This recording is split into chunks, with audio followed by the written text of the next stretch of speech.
Baik Bapak Ibu dan saudara-saudari sedama, selamat malam dan Sukihotu Namo Buddhaya. Ya, pada hari ini Bante senang bisa ketemu dengan Bapak Ibu lagi. Walaupun Anda dari rumah ya, tetapi kita bisa ketemu jarak jauh ya. Nah, hari ini yang ketiga kali Bante harus banyak bicara karena tadi pagi dari sekolah, siangnya bersama KPI ya, Komisi Penyiaran Indonesia, dan hari malam sama Bapak Ibu sekalian. Hari ini Bante akan membahas pertanyaan dari beberapa orang, antara lain adalah jika orang, kemarin kan kita sempat membahas nih bagaimana kalau sebelum meninggal, bagaimana cara doanya, betul? Nah sekarang ada yang tanya, Bante, kalau orang yang beragama Konghucu, ya kan? Jadi orang yang beragama Konghucu, sebenarnya bukan beragama Konghucu, lebih tepatnya mereka-mereka yang hanya mengikuti tradisi, ya. Mereka hanya mengikuti tradisi, yaitu hanya pergi misalnya ke tempat peribadatan seperti kelenteng. Nah, jadi kesehariannya hanya sembayang ya, nggak pernah membaca parita, nggak pernah liamkeng, dan seterusnya. Jadi bagaimana ya kan? Harus bagaimana untuk menolong orang tersebut ketika menjelang kematian. Nah jadi kalau misalnya mereka yang hanya seperti itu hidupnya, kita bisa mulai mendoakan mereka dengan cara paling Bapak Ibu masih bisa mengarahkan sesuai dengan kemampuan batin mereka ya.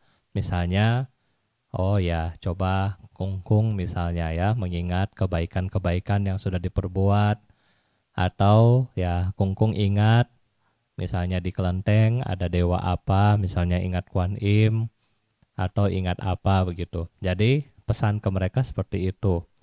Perlu nggak setelah itu Anda melakukan pelimpahan jasa atas nama mendiang? Boleh. Jadi untuk melakukan pelimpahan jasa atas nama-nama mendiang yang seperti tadi itu boleh. Ya, tetapi kembali lagi kepada batin mereka masing-masing. Ya, karena kalau batin dari mereka juga nggak siap, itu susah. Ya kan? Jadi tetap kita melakukan kebaikan atas nama mereka. Ya semoga dengan kebaikan yang Anda perbuat itu mereka bisa terima. Ya, jadi hanya seperti ini yang kita bisa bantu. Ya. Nah, oleh karena itu Bapak Ibu, saat ini ketika orang tua Anda masih hidup, ketika anak-anak masih hidup, ajak mereka berbuat baik ke wihara. Ajak mereka, arahkan mereka agar mereka memiliki pemahaman yang benar tentang Dhamma. Ajarkan mereka agar memiliki keyakinan atau sadar yang kuat kepada Dhamma. Sehingga inilah yang menjadi modal mereka ketika mereka akan saat menjadi sakit, saat tua, bahkan saat kematian. Tanpa modal keyakinan, nah ini akan susah. Ya, kemarin malam setelah kita chanting, Bante sampai jam 11 ada isi kuesioner ya dari Rumah Sakit Cipto. Jadi mereka minta saya untuk isi kuesioner. Di situ juga kita membahas 3 hal utama ya. Ini menarik. Jadi penelitiannya adalah bagaimana pengaruh spiritual terhadap orang-orang yang sudah tua dan akan ya, yang tua, yang sakit dan akan meninggal. Di situ dibahas bagaimana meningkatkan sada atau keyakinan, bersyukur, dan kemudian menerima diri sendiri. Nah, jadi sama halnya dengan topik yang kita bahas sebenarnya pada malam hari ini, ya kan? Kita penting 3 ini di dalam hidup Anda kalau Anda punya keyakinan. Tanpa punya keyakinan, sulit untuk Anda berasa memiliki pikiran yang positif ketika kita melewati suatu masalah. Tanpa keyakinan yang kuat, akan sulit bagi Anda juga untuk bersyukur. Ya kan? Tanpa keyakinan yang kuat, juga akan sulit bagi Anda untuk melangsungkan hidup dengan damai. Nah, oleh karena itulah, kedamaian ini yang penting buat kita, Bapak Ibu sada ini yang penting buat diri kita. Sudahkah kita mempunyai sada yang kuat?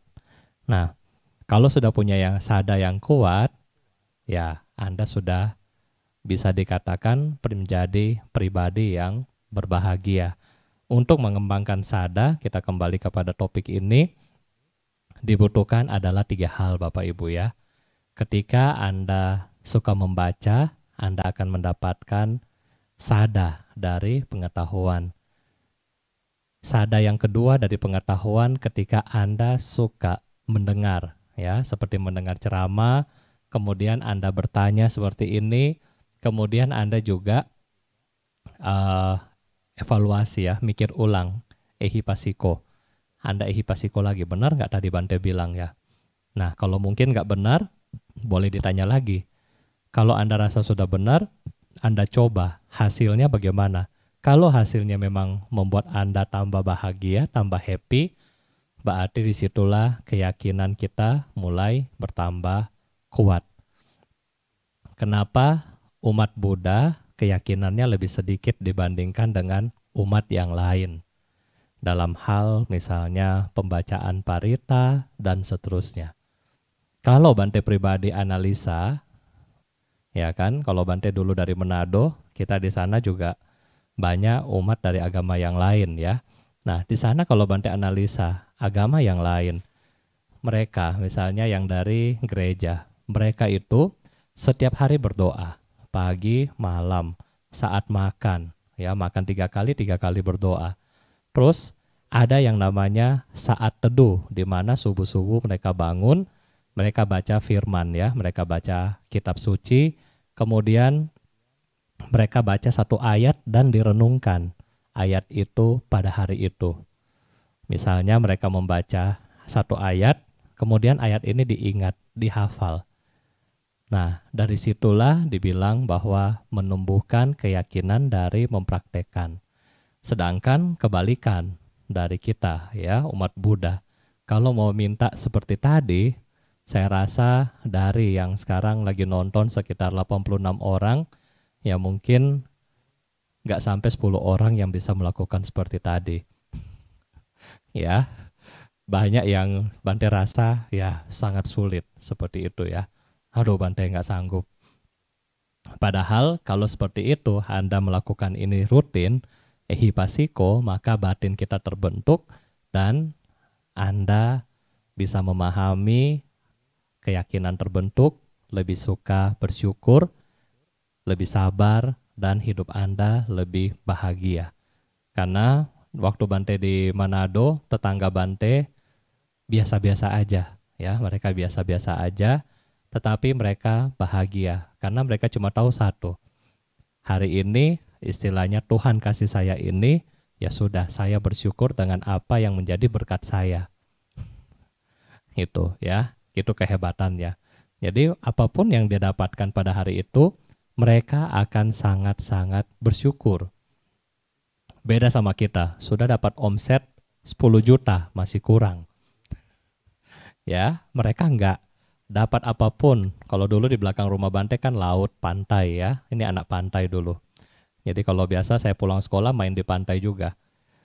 Nah, biasa kalau lihat mereka habis tangkap ikan misalnya kan, ya hari ini misalnya cuma dapat ikan 20 ekor. Ya sudah, Tuhan cuma kasih saya seperti ini. Saya sudah bahagia. Pulang rumah sambil nyanyi-nyanyi. Ya kan? Tetapi kita enggak. Ya kan? Sudah buka toko, dapat omset, masih belum bersyukur. Kenapa belum bersyukur? Karena belum yakin. Kama yoni, kama bandu, kama patisarana. Ya, itulah bedanya kita. Belum yakin. Oleh karena itulah kita perlu keyakinan sejak dini Bapak Ibu. Keyakinan sejak dini, apapun agama Anda, kalau Anda punya keyakinan sejak dini, maka hidup Anda nanti akan lebih enak, akan lebih bahagia. Tentunya keyakinan yang baik Bapak Ibu harus dibarengi dengan praktek spiritual. Kalau kita cuma banyak membaca, kita cuma banyak mendengar, tetapi kita nggak bikin, maka kita pintar secara teori, tetapi kita nggak bisa praktek. Oleh karena itu, ya kita harus lebih banyak praktek, dibarengi dengan lebih banyak belajar, ya. Nah, selanjutnya pembahasan yang kedua, sebelumnya, yang jika seseorang tersebut akan meninggal, kan biasa melihat alam-alam yang sudah meninggal datang menjemput. Berarti, apakah alam yang datang tersebut mereka belum dilahirkan atau bagaimana? Nah, biasanya memang setiap orang yang akan meninggal biasanya melihat, nenek saya datang, kungkung saya datang, betul gak? Di pintu itu tuh bukain, itu ada si ini datang. Ada yang bilang juga kemarin ke Bante, ada yang lihat yang kalau dalam bahasa tradisi Chinese ya, Tionghoa, yang lidah panjang ya, pakai baju putih sama baju hitam ya, yang bawa pedang gitu datang katanya. Nah, apakah yang mereka lihat ini belum terlahirkan? Nah, kalau dari situ Bante nggak tahu ya, karena Bante nggak kenal itu nenek Anda sudah kemana, Bante belum tahu. Mungkin yang ini bisa menjadi dia memang belum terlahirkan, atau yang kedua ini adalah simpanan dari memori bawah sadar dari yang akan calon meninggal. Misalnya calon meninggal ini memiliki kemelekatan terhadap kungkungnya, ya kungkungnya sudah meninggal, dia memiliki kemelekatan. Sehingga begitu dia lihat, dia dalam masa kritis, dia bisa melihat, oh itu kungkungnya datang mau jemput saya. Bisa jadi seperti itu ya. Tetapi kalau bilang kungkung ini asli atau kungkung ini apakah belum terlahirkan, nah yang ini Bante kurang tahu ya.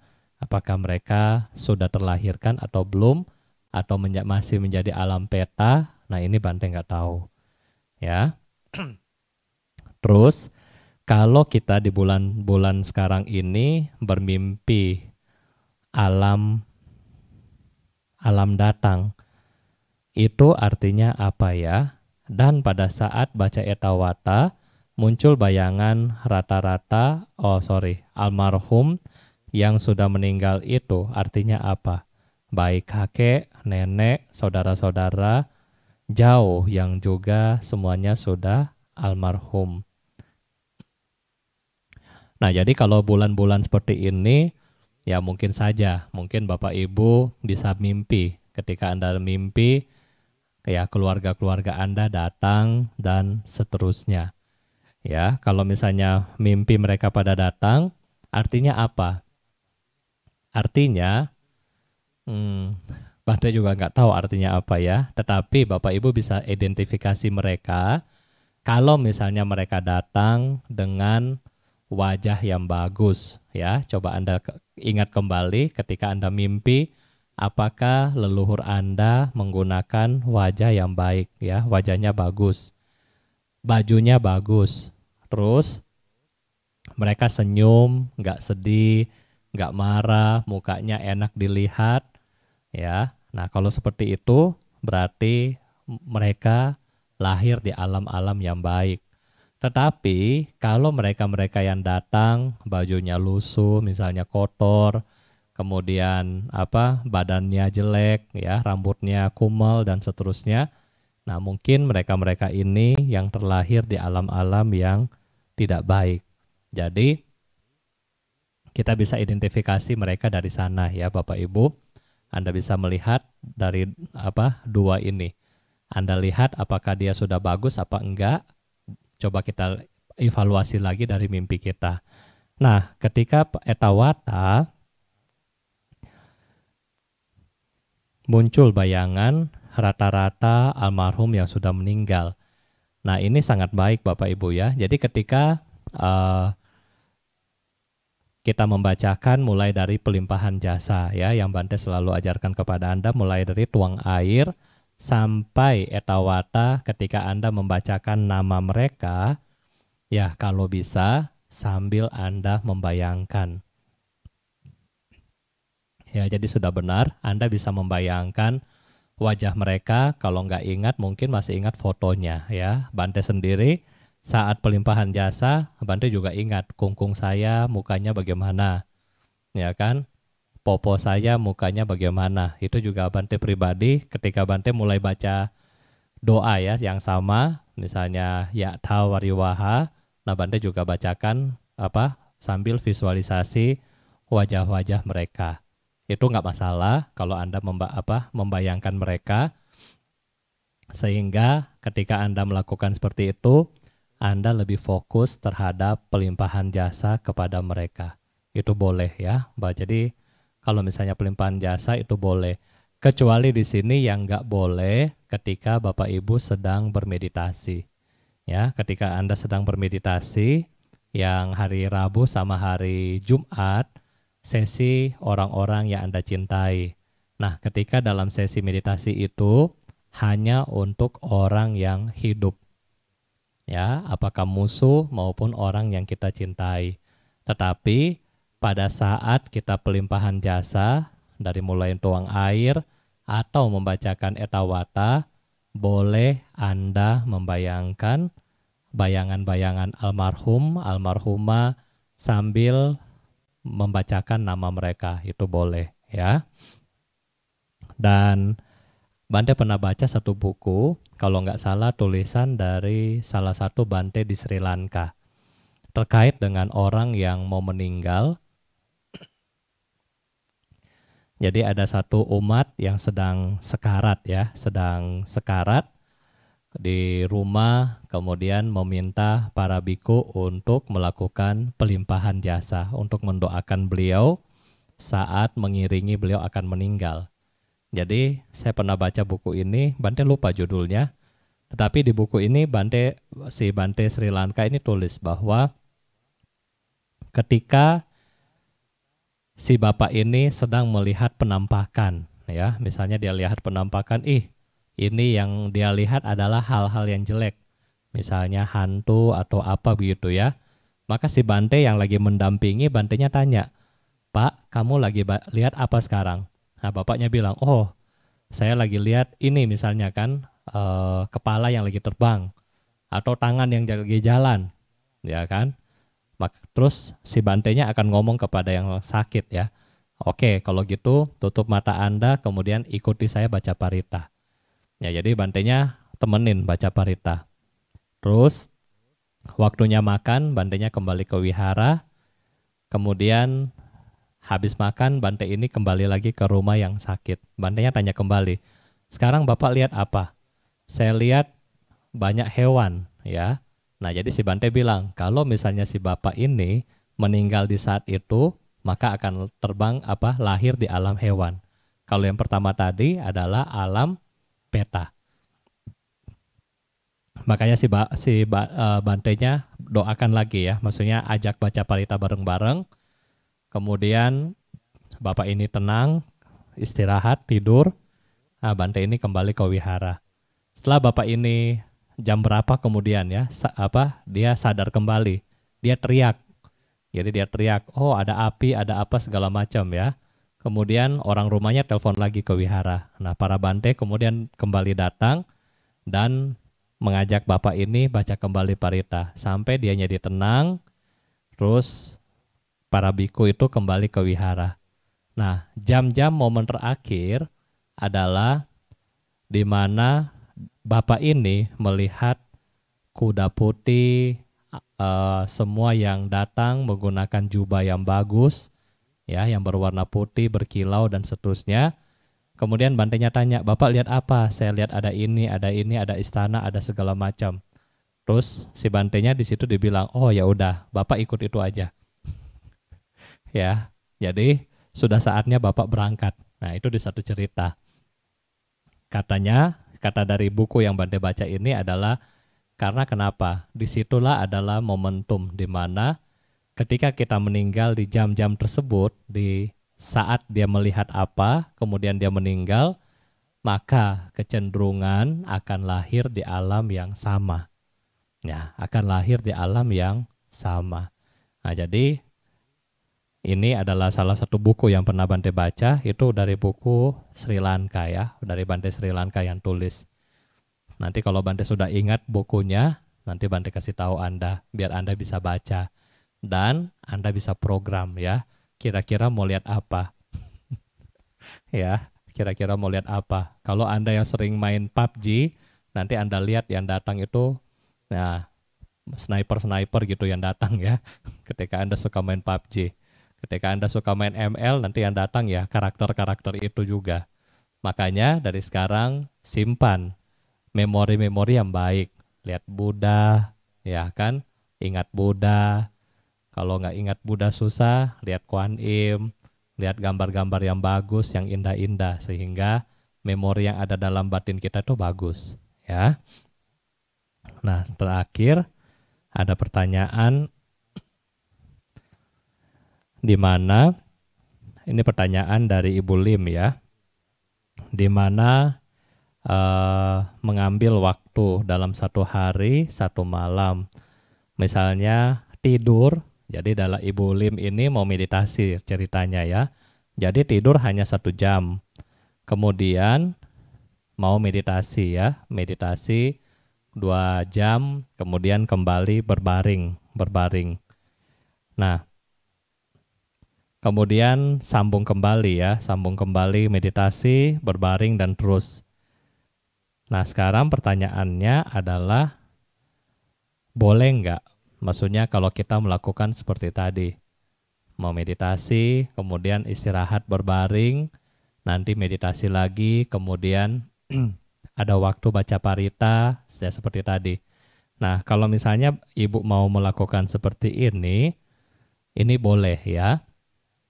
Ini bisa. Cuman biar fokus bisa mengikuti jadwal yang biasa sudah disusun di tempat-tempat meditasi. Biar kita punya energi itu nggak capek dan nggak terlalu santai. Jadi kalau misalnya kita lihat di dalam jam-jam waktu Anda retret, biasanya kita akan disuruh bangun sekitar jam 4 ya. Kemudian dari jam 4 ini kita bisa dari jam 4 Anda meditasi, kemudian chanting pagi. Mungkin sekitar 6:30 chanting pagi, baca parita. Nah, kemudian setelah kita baca parita, makan pagi, jam 7, ya kan, istirahat 2 jam untuk Anda bersih-bersih rumah atau bersih-bersih wihara, ya. Nah, setelah 2 jam, jam 9, 10, 11, Anda boleh meditasi duduk atau berdiri. Ya, duduk atau berdiri atau berjalan, bisa pilih salah satu dari 3. Kemudian jam 11 sampai jam 12 adalah istirahat makan ketika Anda mengambil atasila. Nah, setelah itu jam 1 Anda istirahat, jam 2 sampai jam 4 Anda bisa kembali melakukan meditasi. Ya. Untuk membaca buku disarankan jangan. Buku-buku dhamma, walaupun itu buku dhamma, disarankan jangan. Kenapa? Karena akan mengganggu konsentrasi kita. Ya. Nah, setelah itu kemudian jam 4, jam 5 Anda mungkin bisa beres-beres. Ya, beres-beres nyapu atau ngepel sehingga kita punya badan agak fit karena olahraga. Setelah itu Anda mandi, jam 7 chanting, kemudian jam 8 sampai jam 9 meditasi kembali. Nah, jadi boleh seperti itu. Ya. Nah, untuk membaca-baca buku, di sini adalah buku yang kita bilang buku dhamma biasa, kalau bisa dihindari karena akan mengganggu konsentrasi Anda ketika bermeditasi. Ya. Jadi waktu dulu Bante pernah juga melakukan retret seperti ini waktu saya masih sama Nera. Waktu itu Bante mengambil salah satu objek ya dari salah satu objek. Waktu itu masih 2006, saya masih kuliah. Waktu di sana suhu saya itu nggak kasih saya untuk baca yang lain. Cuma boleh baca buku tergantung dari objek. Waktu itu saya ambil objek Yausefo ya, baik saja guru Buddha. Nah, jadi cuma bisa baca sutra tentang ini. Nggak boleh yang lain. Mantra yang boleh dibaca hanya ini, nggak boleh yang lain. Apakah duduk, berdiri, tidur, atau berjalan, hanya mengulangi ya mantra yang tadi ya.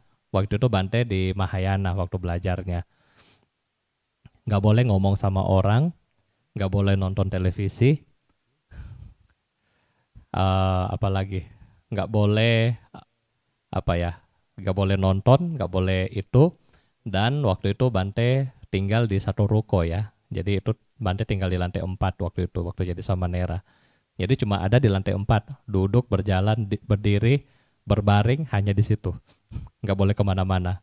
Cuma boleh turun ketika makan, makan pagi, makan siang, atas sila, kemudian chanting pagi, chanting malam. Sama sesi interview pada malam hari jam 10 malam. Cuma itu. Pas sesi interview boleh-boleh bicara. Tetapi selain itu nggak boleh. Ya, jadi itu untuk melatih biar kita benar-benar fokus sama objek yang sedang kita latih. Ya, jadi ini. Nah, jadi kalau Bapak Ibu mau melatih yang seperti tadi, itu juga boleh Anda lakukan.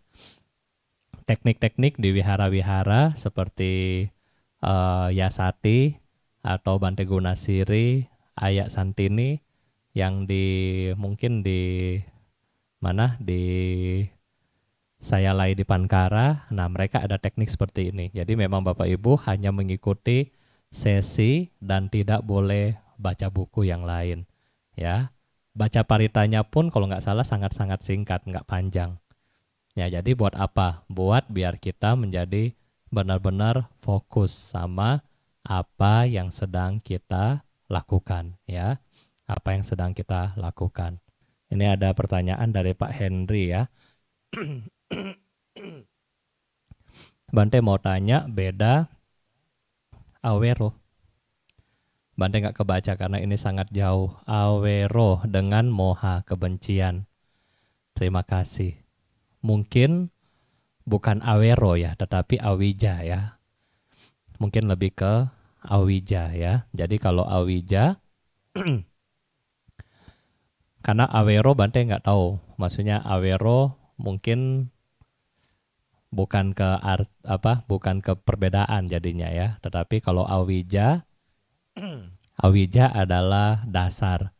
Jadi kegelapan batin di mana di dalam awija itu terdapat yang namanya moha ya, karena dia nggak bisa melihat batin dia sendiri, dia juga nggak bisa melihat kebenciannya ya. Awija dan moha ya. Awija kegelapan batin, kalau moha lebih kepada kebodohan, tidak mengetahui segala sesuatu. Kalau awija dia terdiri dari loba dosa moha ya, sedangkan moha sendiri berarti kebodohan batin karena tidak melihat, tidak mengetahui, tidak memahami. Jadi lebih dibilang ya moha ya. Jadi mungkin perbedaannya di situ. Moha itu lebih ke arah bukan kebencian, tapi moha itu lebih ke arah kebodohan ya. Jadi kalau Bapak bilang kebencian itu berarti dosa, bukan moha ya. Nah, jadi ini Bapak tulis adalah awero dan moha. Kalau mungkin Bante tangkap awija dengan moha. Atau apakah awija dengan dosa, kebencian? Ini bagaimana Pak Henry? Boleh tanya kembali ya. Silakan komen. Jadi kalau misalnya awija itu satu, moha itu adalah bagian dari. Moha, kebodohan, dosa, kebencian, dan loba, keserakahan, ini adalah bagian dari awija atau kegelapan batin dari kita semua. Jadi apakah sudah jelas? Nanti Pak Henry boleh silakan komen, nanti bisa Bante jawab kembali ya. Oh, awerohomi dengan dosa. Awerohomi itu kita mendoakan, kita mengembangkan supaya kita bebas dari kebencian ya. Aham sukito homi, niduko homi, awero homi. Awero homi itu semoga saya bebas dari rasa membenci. Ya, saya bebas dari rasa membenci. Dan dosa itu adalah kebencian. Ya, jadi ini perbedaannya. Kalau yang satu mengharapkan biar saya terbebas dari rasa, ya, dari rasa membenci. Jadi kalau awero adalah saya mau terbebas dari rasa membenci. Nah, kalau dosa adalah bibit dari kebencian. Nah, jadi ini perbedaannya. Ya, ini perbedaannya.